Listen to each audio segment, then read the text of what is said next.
We have a strange story to tell you about from England. A woman wanted to lead a small revolution in British currency, but she became the target of abuse and threats on Twitter. This morning, British media reports a 32-year-old man has been arrested for harassment. That's the third arrest in the case. Kelly Kobiea talks with a woman who had no idea she would face a backlash. Caroline Criado Perez knows the power of Twitter. The feminist blogger used it to push the Bank of England into putting one female face, other than the Queen, onto an English banknote.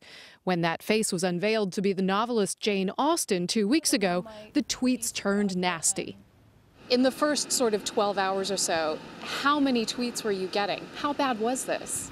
It was relentless and pretty overwhelming. I was getting up to about a tweet a minute, really.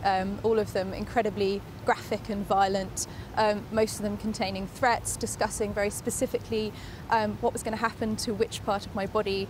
In the first 4 days, Criado Perez says police collected 300 pages of threatening tweets sent to her and female politicians and journalists who supported her. Yeah, it's one of my favorite ones.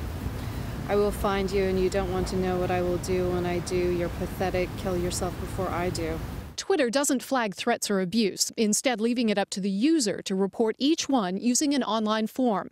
Politician Stella Creasy was among those targeted. Sometimes some users come under sustained attack through their site. One person was getting 50 rape threats in an hour. To ask them to fill out a form for every single one of those just simply wouldn't have worked.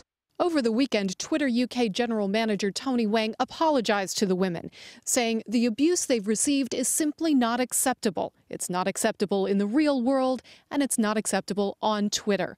He promised the company would simplify the reporting process. Criado Perez has endured nearly 2 weeks of abuse and admits it's left her shaken. They do want to scare me, but they also want to shut me up, so at least I'm only giving them 50% of what they want. I will never shut up. In 4 years, by 2017, the bill she fought for with Jane Austen's face will be filling Britain's wallets. For CBS This Morning, I'm Kelly Kobiea in London.